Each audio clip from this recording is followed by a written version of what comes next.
In the best of the rest of the news, back in January, legendary folk singer and activist Pete Seeger passed away.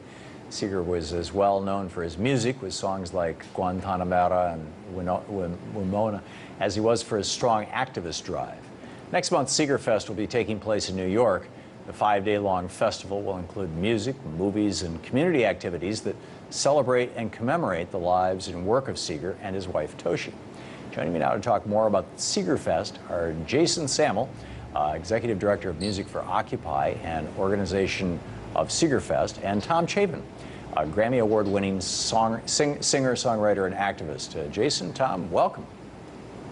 Thank you, Tom. Nice to be here. Thanks for having us again, Tom. Thanks for joining us. Why was Pete Seeger so influential? Jason? Pete Seeger,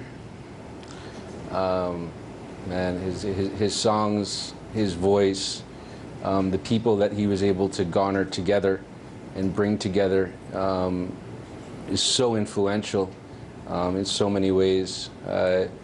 He spoke truth in music. He spoke truth in everything that he did.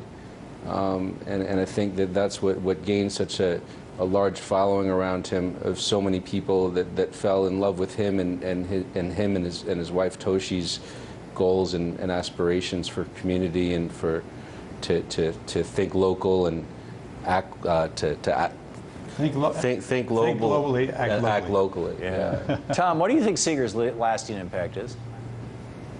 Well, you got to say, understand, this guy started as in the union movement back in the 30s, then anti-fascist during World War II, then got very involved with was blacklisted, and then got very involved with the civil rights organizations. The whole voting rights went down, sang in Mississippi, then women's rights, environment. I mean, every political positive thing that's happened to this nation, yeah. Pete seems to be a part of it. Yeah. We were lucky we had him for 94 years. Plus, he invented the modern folk singer. He and the Weavers were the first modern folk band. And I wouldn't be doing this if my brothers and I hadn't heard the Weavers when I was 12 years old. My older brother Harry and myself and Steve, we became a folk group because of Pete Seeger. And that's true with many, many people around the country and around the world. That's an amazing story. Jason, tell us more about the Seeger Fest. What are the specific events that are going to be going on? Sure. So it's a 5-day festival totaling 8 different events. July 17th. It's from the July 17th to July 21st, including a film screening of the movie Pete Seeger: Power of Song. July 18th is a memorial service and some singing at the Bardavon Opera House in Poughkeepsie. July 19th. Events from the Hudson Valley to New York City, Bronx Festival, square dances. On July 20th, there's going to be at Lincoln Center out of doors. There's going to be a great memorial concert. On July 21st, there's going to be a new Songs of Justice concert featuring new folk artists and all different movement music type of artists, which spans nearly every genre under the sun. We're going to have artists including in the entire festival such as Judy Collins, Amanda Palmer, Peter Yarrow of Peter, Paul and Mary, Anti-Flag, Michael Glabicki of Rusted Root, Dar Williams, James Maddock, Roots Revelators, DJ Kool Herc, Guy Davis, Jasiri X, the Chapin Sisters, Elizabeth Mitchell, and of course, my dear friend Thom Chapin. Amazing. Thom, just real quickly, 30 seconds, what is movement music?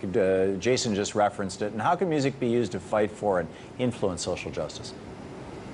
Well, music has always been a very powerful tool. It's one of the reasons why dictators always get rid of musicians and artists very early on. And I think Pete Seeger embodied the idea of the power of song. He really believed that a song could change the world. And it often has. We shall overcome. Finally overcame. Yeah, for example, among others. Do you want to say something, Jason? Yeah, movement music is more of a term. It's protest music, but that spans every genre. Historically, protest music was usually mostly folk music.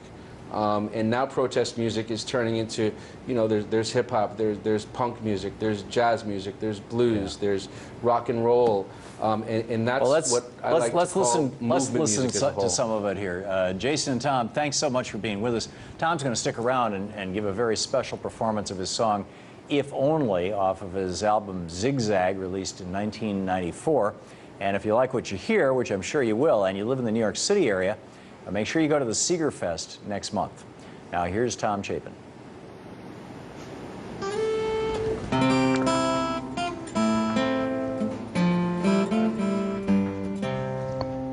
If only fair were everywhere, we'd breathe it in like air, and everyone would share. If only fair were everywhere. If only we'd learn to share our bread, the whole world could be fed. There's plenty here to spare. If only fair were everywhere. Plenty of food, not enough share. Plenty of hurt, not enough care. Plenty of you, there's plenty of me. Not enough we, no, not enough we. If only life was like a game, and the rules were just the same for maid or millionaire. If only fair were everywhere.